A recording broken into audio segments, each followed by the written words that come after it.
Hello दोस्तों, welcome back to my YouTube channel. मैं हूं आपका दोस्त मुकेश कुमार। तो जैसा कि आज हम लोग रिवीजन करने वाले हैं लेसन 3 का, ठीक है। साइंस के लेसन 3 का हम लोग रिवीजन करेंगे। आई होप आप लोगों को सेशन अच्छा लग रहा होगा, तो अपने दोस्तों के साथ भी शेयर करें। चैनल पर नए हैं तो चैनल को सब्सक्राइब कर लें। तो तो चलिए हम लोग देखते हैं। इस पे जो है हमारा आज का जो टॉपिक है हमारा धातु और अधातु से रिलेटेड है, ठीक है। तो हम क्या करेंगे, इस पे डिटेल से डिबेट करेंगे, ठीक है, चर्चा भी करेंगे। अगर आप लोगों को कंसेप्चुअल बेस पढ़ना है तो इस पे वीडियो डल चुके हैं, अगर आप लोग देखना चाहें तो उसे जाके देख सकते हैं। तो जैसा कि हमारा क्या धातुएं क्या होती हैं, ठीक है। तो धातु वे तत्व होते हैं जिनसे उष्मा तथा विद्युत धारा प्रवाहित होती, ठीक है। क्या होती है? धातु वे होते हैं जिनसे क्या होता है, उष्मा और विद्युत धारा प्रवाहित होती है तथा आघात वर्धनीय और भी तन्य होती है, ठीक है ना। अब धातुओं में क्या होती है, स्पष्ट डिफरेंशन नहीं है, क्योंकि इसमें क्या है, जो डिफरेंशन हमारा बनाया गया है वो उसके स्वरूप को देख करके बनाया गया है। तो एक धातु क्या होता है, एक कठोर होता है, चमकीला होता है और आघात वर्धनीय, ठीक है ना, आघात वर्धनीय होता है, ठीक। अब इसमें क्या होता है, जैसे हमारा क्या होता है, लोहा हो गया, एल्युमिनियम हो गया, तांबा, चांदी, सोना, प्लेटिनम, जस्ता, टीन, लेड, पारा, सोडियम, पोटेशियम, कैल्शियम तथा मैग्नीशियम, ये सभी क्या है, धातु है। और ये थोड़े प्रबल धातुएं होती हैं। जो रिएक्शन क्या है, हम लोगों को जनरली बहुत ज़्यादा ही रिएक्शन वगैरह में देखने को मिलते हैं, इसलिए इन्हें, ठीक है ना, अभी हम लोग इनको क्या है सक्रियता श्रेणी में भी पढ़ेंगे, ठीक। आगे कहते हैं धातुएं वे तत्व होते हैं जो इलेक्ट्रॉन त्याग कर धनायन कैटायन बनाती हैं। वास्तव में धातुएं धन विद्युतीय ऋण कहे जाते हैं, क्योंकि ये इलेक्ट्रॉन त्याग कर धन आयन बनाते हैं, ठीक है। यानी कि एक तरीके से और हम इसे लिख सकते हैं कि धातु उन्हें कहेंगे जो क्या करें, इलेक्ट्रॉन को त्यागते हैं, तो उन्हें क्या कर सकते हैं, हम लोग धातु कह सकते हैं, ठीक है। तो इस तरीके से क्या बोला जाता है कि धातु का डिफिनेशन बनाया जाता है। ओके, आप लोग समझ गए होंगे। तो इसमें एक बात कही गई है कि पृथ्वी पर सर्वाधिक पाए जाने वाले धातु एल्युमिनियम है, ठीक है। कि पृथ्वी पे जो है सभी जगहों में उपलब्ध जो धातु है हमारा कौन सा है, एल्युमिनियम है। और एल्युमिनियम, जैसा कि हम लोग क्या करते हैं, इलेक्ट्रिसिटी जो होती है, जो बिजली जो आती है, जो बड़े बड़े खंभों में आती है, वो जो तार बने होते हैं एल्युमिनियम के ही होते हैं, ठीक है। इसलिए हमारे देश में क्या है, बिजली ईजिली जो है अवेलेबल है। अगर नहीं होता है एल्युमिनियम हमारे देश में, तो क्या करते हैं हम लोग भी, एल्युमिनियम खरीदते, फिर तार बनाते, तब जा कर के यहाँ आती जो बिजली होती और भी कॉस्टली होती, ठीक। तो अब हम बात करते हैं अधातुएं क्या होती है। जैसा कि धातुओं में था कि वो ठोस होते हैं, तो इसमें क्या होगा, जस्ट उल्टा होगा, ठीक। तो अधातुएं वे तत्व होते हैं जिनसे ऊष्मा तथा विद्युत धारा प्रवाहित नहीं होती है। तो उसमें धातु में क्या था, ऊष्मा और विद्युत धारा प्रवाहित हो रही थी, लेकिन अधातु में क्या होगा, ऊष्मा और विद्युत धारा प्रवाहित नहीं होगी, ठीक है। और न ही आघात वर्धनीय तथा न ही तन्य होती है। धातुएं क्या होती हैं, आघात वर्धनीय नहीं होती है, ना ही तन्य होते। आघात वर्धनीय यानी कि जिनको पीटा जाए, ठीक। और तन्य यानी कि जो लचीला हो जाए पीटने पर, ठीक है ना, तो वो चीज़ होती है। अब जैसे क्या हो गया, कार्बन हो गया, sulphur, phosphorus, silicon, hydrogen, oxygen, nitrogen, chlorine, bromine, iodine, helium, neon तथा आर्गन, ये सभी क्या हमारे अधातुएं हैं, ठीक है। तो इनको ध्यान में रखिएगा।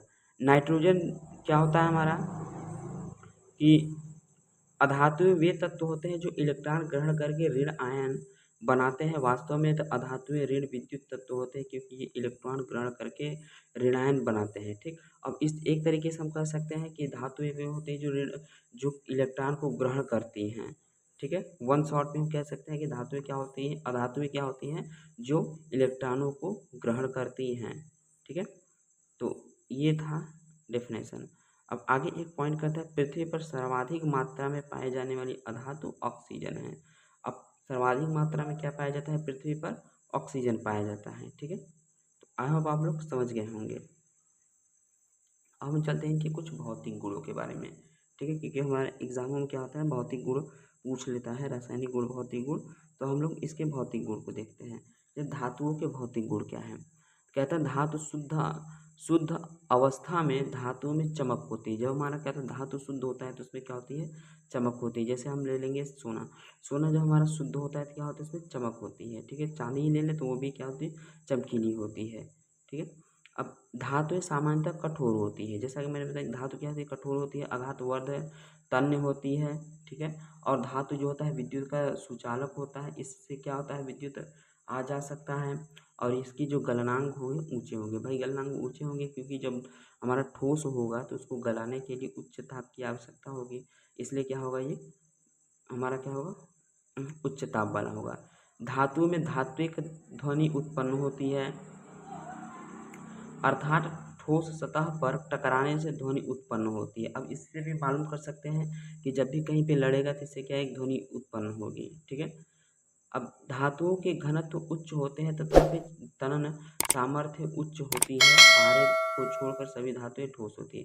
अब इसमें अपवाद के रूप में एक ऐसा हमारा जो तत्व है या फिर ऐसा धातु है जो लिक्विड अवस्था में है, यानी कि द्रव अवस्था में, जिसका नाम है पारा। ठीक है। जो थर्मामीटर में यूज किया जाता है उसे हम पारा बोलते हैं। ठीक है। अब अधातुओं के भौतिक गुण को देखते हैं। आयोडीन को छोड़कर अधातुओं में चमक नहीं होती है, यानी कि ये भी क्या है, अपवाद के रूप में है कि धातुओं में जो अधातुएं होती हैं उनमें चमक नहीं होती है सिवाय एक के, जिसका नाम है आयोडीन। ठीक है। आयोडीन में क्या होता है, हमारा चमक होता है। अब नेक्स्ट है हमारा, अधातुएं मुलायम तथा भंगुर होती हैं, यह तो आघातवर्धनीय और नहीं तन्य होती है। अब अधातुएं कैसी होती हैं, आघातवर्धनीय नहीं होती, ये हमारा क्या है, मुलायम और भंगुर होती हैं। ठीक है। तो इतनी बात आप लोग समझ गए। अब आगे लिखा है कि सामान्यतः ग्रेफाइट को छोड़ करके अधातुएं ऊष्मा तथा विद्युत की कुचालक होती हैं। ठीक है। जो हमारा ग्रेफाइट होता है वो क्या होता है, विद्युत का सुचालक होता है, लेकिन विद्युत का कैसा होता है, सुचालक होता है। बाकी सभी क्या होते हैं, कुचालक होती हैं, जबकि ग्रेफाइट विद्युत का यहाँ पे जैसे लिखा हुआ कि ग्रेफाइट विद्युत का सुचालक होता है। ठीक। तो इतनी बात आई होप आप लोग समझ गए होंगे। अब हम लोग बात करेंगे धातुओं के रासायनिक गुण के बारे में। ठीक है। धातुओं के रासायनिक गुण बारे में तो देखते हैं कि दूसरा पॉइंट हमारा क्या कहता है कि धातुएं जल के साथ क्रिया करके ऑक्साइड तथा हाइड्रोक्साइड बनाते हैं। ठीक है। धातुएं जल के साथ क्रिया करके क्या बनाते हैं, हाइड्रोक्साइड बनाएंगे या फिर ऑक्साइड बनाते हैं। लेकिन भिन्न भिन्न धातुएं जल के साथ भिन्न भिन्न सक्रियता रखती हैं। ठीक। अब कई जो होंगे हमारे धातुएं क्या होती हैं, जल से अभिक्रिया करेंगी, कई क्या होंगी, जल से अभिक्रिया नहीं करेंगी। ठीक है। और कुछ होती हैं ठंडे जल में अभिक्रिया करती हैं, कुछ गर्म जल के साथ अभिक्रिया करती हैं। इसलिए क्या कह रहा है कि भिन्न भिन्न धातुएं जल के साथ भिन्न भिन्न सक्रियता रखती हैं। ठीक है। थर्ड है, तनु अम्लों के साथ भिन्न भिन्न धातुएं भिन्न भिन्न खोज के साथ क्रिया करके हाइड्रोजन गैस उत्पन्न करती हैं। और कुछ ऐसे धातु हैं जिनके साथ जल से अभिक्रिया कराने पर क्या होगा हमारा, अरे अम्लों के साथ अभिक्रिया कराएंगे तो हमारा क्या हो जाएगा, हाइड्रोजन गैस उत्पन्न होने लगेगी। ठीक है। और अगला है, धातुएं क्लोरीन से क्रिया करके क्लोराइड बनाती हैं। और जब हम धातुओं की क्रिया हम क्लोरीन से कराते हैं तो क्या बनता है, हमारा क्लोराइड बन जाता है। ठीक। सामान्यतः धातुएं हाइड्रोजन से क्रियाएं नहीं करती हैं। और जो डायरेक्टली बोल रहा है कि सामान्य जो धातुएं होती हैं सामान्यतः वो हाइड्रोजन से अभिक्रिया नहीं करती हैं, लेकिन उच्च सक्रियता की धातु जैसे सोडियम पोटेशियम कैल्शियम के साथ गर्म करने पर हाइड्राइड बनाती हैं। ठीक है। यानी जो सक्रियता श्रेणी में कम सक्रिय धातु हैं उनसे जो है हाइड्रोजन रिएक्शन नहीं करता। ठीक है। उनसे जो है ये हमारा हाइड्रोजन रिएक्शन नहीं करेगा, लेकिन जैसे हमारा सोडियम आ जाए, पोटेशियम कैल्शियम आ जाए तो इनके साथ रिएक्शन करके हाइड्राइड बना देता है। ठीक है। तो आई होप आप लोग समझ गए होंगे इनके रासायनिक गुण क्या होते हैं। अब हम लोग देखते हैं विस्थापन अभिक्रियाएं। ठीक है। तो विस्थापन अभिक्रियाएं एक था जो हमारे सेकेंड वाले में था, अब यहाँ पे भी है, तो चलिए देखते हैं इसको।